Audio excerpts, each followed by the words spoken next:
Welcome to the Scoop with Dukes. I'm your host, Philip Dukes, aka Dukes the Scoop. And I've got my man Jay from Unfair Sports here with me, and we are going to talk some Colorado football. You Yes, already sir. know to go in, hit the like button, hit the subscribe, go become a member. You know the drills. Let's just get into it. Jay, to quote my man Boomer, Chris Berman, the Buffaloes have gotten off the schneid. What do you think was the major difference between Colorado against Iowa State and Colorado and their Big 12 losses? Man, first off, thanks for having me, my boy. Per the usual, man, it's always fun to chop it up and talk ball. When I looked at the game itself, it felt like there was a different level of confidence. Like, you don't feel like there was much a big difference in just overall play, but I do think the defense got a little bit more intense. They got more pressure Mhm. on the quarterback. They caused more problems. And they just made things difficult for Iowa State. This was Caden Salter's second game of what over 250 combined yard, of 250 passing and like 50 rushing, so 300 yards combined. He was out there. He was layering passes. It's funny because we was talking about that. Me and you talked about that, and I even talked about that on my recap of the game. That was the one thing we was like, we ain't seeing this out of him, right? He's not Mhm. layering those passes. He's not getting them into those little windows that you would have thought you would get out of him, and that's what he started doing. You started seeing him layering him, like, oh, Mhm. it's like it was a different Caden Salter. It feels like the quote unquote kicking the ass woke him up, Mhm. and he's starting to put the ball in some good spots, man. And I mean, Prime even said it. The wide receiver room is sick. Why ain't we getting the ball to them more? And it feels like Shermer and K Salt are finally getting they're finally getting that they're getting their confidence together and they're really just starting to click. If you had to create a Mount Rushmore for the game, just this game, like Ooh. whose jersey would you retire? Like who would you say if this was the Super Bowl of all Super Bowls? Who are the four most important players in your opinion in this game? And I know K Salt's got to be one. Oh, of course, you got to throw K Salt on there. You got to throw in Joseph Mm, Williams, of course, because he gave you a lot. I mean, 8 catches, 128. I felt like he was always open. He was right. finding a way to get there and get open and make some things happen. I liked what I saw out of Alexander McPherson. There's one Mm, play where the D line coach is like, "Hey, I need a play on this quarterback. Get to him."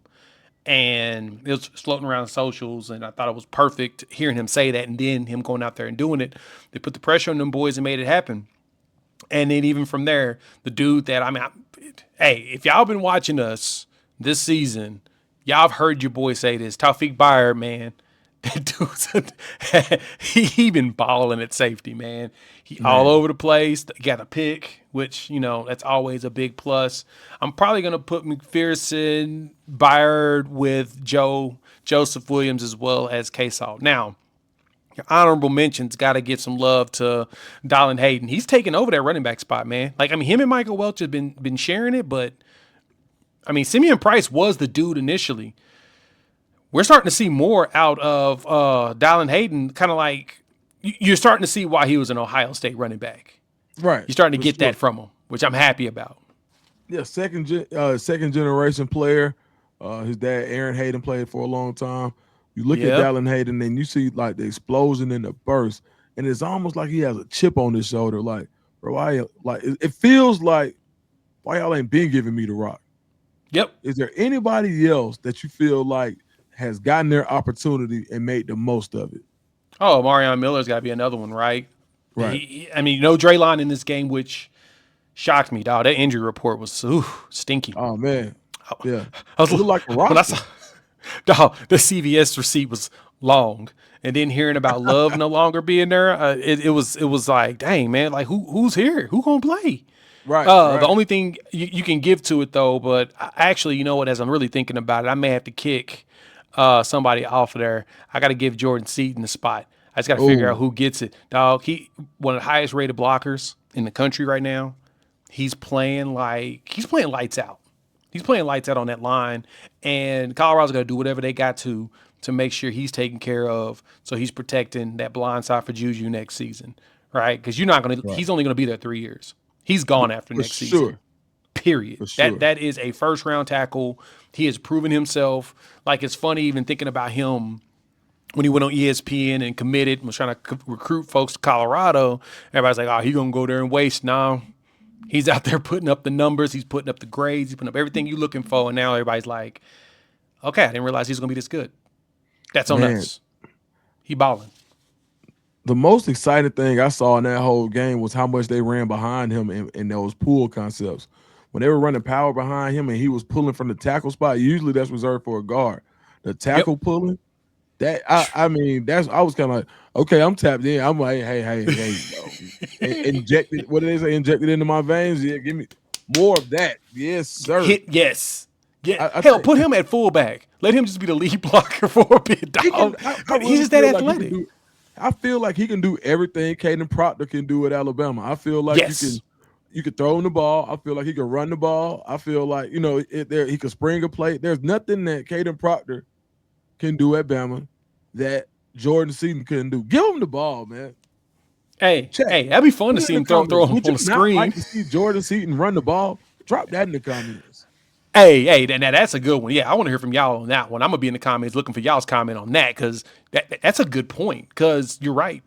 I don't think there's anything that Proctor can do that he can't. And the way that as aggressive as Jordan is and how you can tell that his technique has just continued to grow. I mean, last season he was good for a true freshman. You saw some true freshman stuff, but it just continued to improve and improve, right? So his flowers are deserved, especially, I mean, the entire offensive line, dog. They've blocked so well in the pass game this year, right? The question has been the run game, and it hasn't been the greatest as you would like, but shoot, you had 140 yards rushing in this game last season. You wouldn't even got 50 yards rushing in a game like this against an Iowa State that always has a good solid front. Now, the next evolution of this is you need to get yourself a 200-yard rushing game and get yourself a 100-yard rusher on that. Mm, Now, I expect at some point. I think that seal's gonna pop because you're seeing, like I said, Hayden starting the ball. He's giving you something. Michael Welch gives you a little something, something here or there. And then Caden Salter, Caden Salter is finally really scrambling. Like he's recognizing as the protection goes around him. He's like, all right, I see this opening. The linebackers are not watching me. Let me run up, pump it at them. They get them off their feet and then just run past them. He's playing with a lot higher level of confidence right now. And to me, as we all know, Prime was going for him purposely in the portal. This was the reason why. You need a dude that's going to be dual threat as you're trying to get the run game established. And this is the best way. Now, if anything, the defense just needs to step up more. let's talk about the defense. So you Yeah. still, I think Abu Sama goes for 177 yards. What was the Oh, biggest God. problem in the run game to you? Man, it feels like the run fits ain't there, man. It feels like they just be missing tackles and just missing stuff. Like it's just like nobody's hitting the right hole. Nobody's stopping. It's so many things. Like I need to go in PFF and really dig into the advanced numbers to see, but it just does not feel like I don't, man. It feels like the run stuff and in the interior ain't there. I thought Mm, that some of the players they were going to bring in, they're going to be able to really cause some problems. I mean, their run defense grade is not even bad. That's the crazy part. Like PFF got them in the 80s, so it's not awful, but that it's just I feel like the interior is where the fall off is, right? Was mm, that Tavian Coleman? Isn't he's out? You lose a key player like that who was probably one of your higher graded guys in the middle, and like it's just you're not stuffing them at the line like you need to. That's what it mm. feels like. It feels like you're not stuffing them at the line to where you can get more tackles for loss. Now, granted, they got 4 tackles for loss in this game. Not bad. I'd expect more from the talent that they've acquired here. I'd Right, expect more of those stops. And like I said, graded wise, they're not the worst, but you still gave up 200 something yards rushing, 177 right. yards to one back. He was on it. Gone. Got to do Yeah. better on that, man. What type of impact do you think Coach Prime having surgery last week and returning the next day to practice had on this team as they pulled out their first victory at home Man, it felt like they in the was Big 12? they Excuse me. yeah, in this Big 12 home game, man, they definitely rallied around them. And you love to hear that. You love to see that because that shows you just how important Prime is to them. And I just need them to keep that going, keep playing like that, keep balling like that, keep pushing like that because, Prime talks about they got dogs, they got players, they got that dog in them to do it. Keep doing it. That's going to be the critical thing, and I think they will. The Utah game is going to be interesting. The good thing for Colorado is they're going to be on a bye week, so people can start getting healthy. And Mm, Utah's playing in Holy War this weekend, so that's going to be one of those physical games that's going to be just exhausting to where regardless win or lose, the next team you play is going to potentially benefit from how grueling that game is. As as an SEC guy, there's certain teams you don't like playing just because they physical. Regardless, you're gonna blow them out probably, but they beat the crap out of you, and you walk mm-hmm. out of there with all kinds of wounds.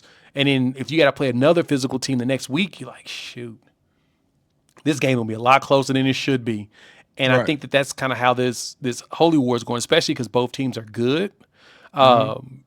But I worry about this run defense when Devin Dampier is the dude that's going to be running around.